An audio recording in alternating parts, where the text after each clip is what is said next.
மக்களே, நான் வெளியில் இருக்கிறேன். அதாவது இன்னைக்கு 8 மணிக்கு ஒரு வீடியோ கொடுக்கணும் அப்படிங்கிறதுக்காக தான் பேசுகிறேன். வெளியில் இருக்கிறதுனால நிறைய நாய்ஸ் வரும், கொஞ்சம் அட்ஜஸ்ட் பண்ணிங்க அப்படிங்கிறத சொல்லி இந்த வீடியோவை தொடங்குறேன். Welcome to Sasi media. மக்களே, இன்னைக்கு ஃபுல்லாக எல்லாரும் கொண்டாடி தீர்த்துட்டீங்க அப்படிங்கிறது நல்லாவே தெரியுது. சோஷியல் மீடியா எங்கே போனாலும் பார்வதி கமருதனை பற்றின ஒரு பேஜ் தான் போயிட்டு இருக்கு. சரி, என்னென்ன நடந்தது, ஏன் விஜய் சேதுபதி ரெட் கார்டு கொடுக்க முயற்சி பண்ணார் அப்படிங்கிறத ஒன்று ஒன்றா நான் சொல்லிடுறேன். ஃபர்ஸ்ட் அந்த நாளை அவங்க மயங்கி விழுந்தாங்க பாருங்க. அந்த ப்ரொமோ வந்த உடனே எல்லாருக்கும் ஒரு சீரியஸாக ஏதோ ஒரு விஷயம் நடக்குது அப்படிங்கிற மாதிரி போயிடுச்சு. எனக்கெல்லாம் காலையிலேயே நியூஸ் வந்துருச்சு. ஆனால் பிரச்சனைக்கெல்லாம் நைட்டே, சில பேருக்குலாம் நைட்டே நியூஸ் வந்துருச்சு. சரி, அந்த கால ப்ரோமோ பார்த்த உடனே எல்லாருக்கும் தெரிஞ்சு போச்சு ஏதோ சீரியஸாக ஒன்று நடக்குது அப்படிங்கிற மாதிரி. சாண்ட்ராவுக்கு ஆதரவா அதுவும் சபரி எல்லாம் போட்டு விட்டாங்களா, சபரி, விக்கல்ஸ், விக்ரம் இவங்க கத்துறதெல்லாம் போட்டு விட்ட உடனே எல்லாம் பயங்கர டென்ஷன் ஆயிட்டாங்க. இதெல்லாம் ஒரு நாள் ஃபுல்லாகவே நாளைக்கு எப்படா நைட் எபிசோடு எப்படா வரும்னு காத்திருந்து அதை பார்த்துட்டு லைவ் பார்த்துட்டு இதெல்லாம் பார்த்ததுக்கு அப்புறமேட்டுக்கு ரெட் கார்டு கண்டிப்பாக கொடுத்தே ஆகணும்னு எல்லாரும் ஒரு முடிவு எடுத்துட்டாங்க. எதுக்கு இதை சொல்கிறேன்னா, விஜய் சேதுபதி இந்த முடிவு எடுத்ததுக்கு பின்னாடி இருக்கிறது மக்கள் தான். அது இப்போ முன்னாள் கண்டஸ்டன்ட், நிறைய செலிபிரிட்டி, இவங்கெல்லாம் கொடுத்த ப்ரெஷர் தான் அவர் இந்த முடிவை எடுத்திருக்காரு. சரி, காலையில் என்ன ஆச்சு அப்படின்னு பார்த்தீங்கன்னா, இந்த சோஷியல் மீடியா யூடியூப் இருக்குல்ல, பிக் பாஸ் சார்ந்து இல்லாமல் ஜென்ரலாக டாபிக் போடுவாங்கள்ல, நியூஸ் சேனல் ஜென்ரல் இன்ஃபர்மேஷன்லாம் கொடுப்பாங்கல்ல, அவங்களும் இதை எடுத்து பேச ஆரம்பிச்சிட்டாங்க. அதுக்கப்புறம் என்னாச்சு அப்படின்னு பார்த்தீங்கன்னா, அங்கே செட்டுக்குள்ளே போலீஸே போயாச்சு. என்ன பிரச்சனை, அதாவது அங்கே அதை சார்ந்து இருக்கிறவங்க என்னன்னு விசாரிக்கிறதுக்கு போயிருக்காங்க. அது அந்த உரிமை இருக்குது. ஏன்னா நியூஸ் சேனல்லாம் இது போயிட்டு இருக்கு இல்லையா, அதனால அதை விசாரிக்க போய் பெரிய பிரச்சனை இல்லை அப்படிங்கிறதையும் சொல்லினதுக்கு அதுக்கப்புறம் தான் விஜய் சேதுபதி வந்திருக்காரு. மக்களுமே மிகப்பெரிய எதிர்ப்பை காமிக்க ஆரம்பிச்சிட்டாங்க. அவங்க 2 பேரும் வீட்டுக்குள்ளே இருக்கக்கூடாது அப்படிங்கிறத பெரிய அளவில் சொன்னாங்க. அதோடைய இதுதான் அந்த ப்ரொமோவில் நீங்கள் பார்த்துருப்பீங்க. ஏஞ்சி நின்று எல்லாம் கை தட்டி கொண்டாடினதை பார்த்துருப்பீங்க.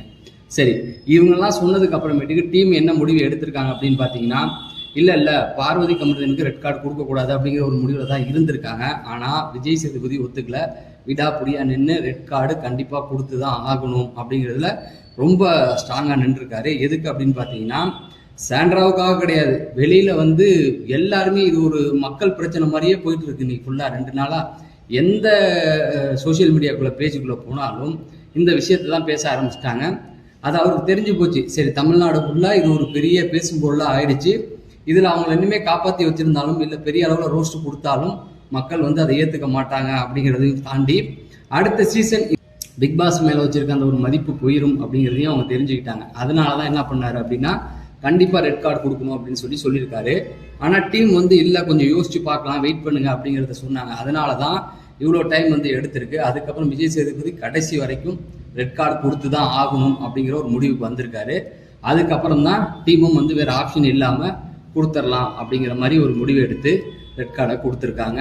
சரி, ரெட் கார்டு கொடுத்த உடனே, அதை சொன்ன உடனே பார்த்தீங்களா ஆடியன்ஸ்லாம் எவ்வளோ கொண்டாடுறாங்க எழுந்திரிச்சு.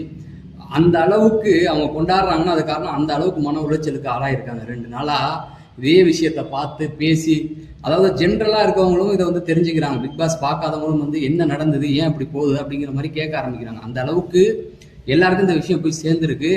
அதாவது அவங்க மக்கள் ஏந்திரிச்சு கொண்டாடினதே உங்களுக்கு தெரியும், அவ்வளோதான். அப்போ எந்த அளவுக்கு ஒரு வெறுப்புக்கு அவங்க உள்ளா இருக்காங்க. எனக்கெல்லாம் அந்த லைவ் பார்க்கும்பொழுது நான் கை கால்லாம் உதறி போச்சு. அந்த அளவுக்கு அவங்க அந்த மாதிரி நடந்துக்கிட்டாங்க. ஓகேங்களா, அதுதான் மக்களுக்குள்ள இருந்தது. கை தட்டி கொண்டாடிட்டாங்க. இதில் விஜய் சேதுபதியை பார்த்து ஆம்பளை இருந்த ரெட் கார்டு கொடு அப்படி இப்படின்லாம் சொல்லிட்டு இருந்தாங்க. அடித்து தூக்கி காமிச்சாரு. அதாவது இந்தியாவில் பிக் பாஸ் முதல் முறையாக ஒரு பொண்ணுக்கு ரெட் கார்டு கொடுத்தது தமிழில் தான் அப்படிங்கிறதையும். இன்னொரு விஷயம் என்ன அப்படின்னு பார்த்தீங்கன்னா, விஜய் சேதுபதி முதல் கொடுத்த ரெட் கார்டு அப்படிங்கிற மாதிரி போச்சு. அதுவும் 2 பேருக்கு ஒரே நேரத்தில் வச்சு கொடுத்துருக்காரு. ஸோ நிறைய விஷயங்கள் அவர் பண்ணிட்டாரு அப்படிங்கிறது தான். அதுக்கப்புறம் உங்களுக்கே தெரியும் வீட்டுக்குள்ளே என்ன நடந்தது அப்படிங்கிறத பார்த்துருப்பீங்க. வீட்டுக்குள்ளே விஜய் சேதுபதி ஒரு விஷயத்த சொல்லியிருக்காரு. என்னன்னா, பார்வதிட்ட உங்களை பல இடங்கள்ல அவங்க தப்பாக பேசியிருக்காங்க அப்படிங்கிறத அவர் சொல்லியிருக்காரு. அதனால தான் அங்கே ஒரு பிரச்சனை ஒன்று போயிட்டு இருக்குது. அதாவது திவ்யா, சபரிலாம் சொல்கிறாங்களா, நீ போய் வெளியில் போய் பாரு அப்படின்னு. நேற்றே திவ்யா சொல்லியிருப்பாங்க, நீ வெளியில் போய் பார்த்தீங்கன்னா உனக்கே தெரியும் பல இடங்களில் உனக்கு கேம் பண்ணியிருக்கா, யூஸ் பண்ணியிருக்கான்னு. அதே போல் கானவனத்தை சொல்கிறாரு, டே அவளால் தாண்டா வீணா போயிட்டா அப்படிங்கிறதையும் சொல்கிறாரு. அது வேறு ஆப்ஷனே கிடையாது. அதை அந்த இடத்துலையும் போய் திவ்யாட்ட அவன் பழத்துது, அப்புறம் சாண்ட்ராட்ட மன்னிப்பு கேட்குறது, அவன் போய் காலில் விழுந்தது, அதெல்லாம் சாண்ட்ரா தான் முடிவு எடுக்கணும். ஏன்னா இது அவங்க சார்ந்த ஒரு பிரச்சனை.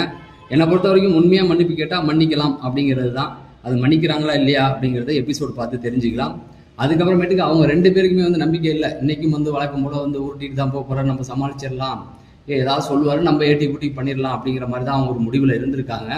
ஆனால் இந்த ஒரு விஷயம் அவங்களுக்கு ரொம்ப ஷாக்காக இருந்திருக்கு. நான் வெளியில் இருக்கேன், ரொம்ப என்னால் பேசவும் முடியாது, சவுண்டும் நாய்ஸும் வந்து நிறையா அவங்களுக்கு கேட்டுக்கிட்டு இருக்கும். அதனால இதோட முடிச்சுக்கிறேன்.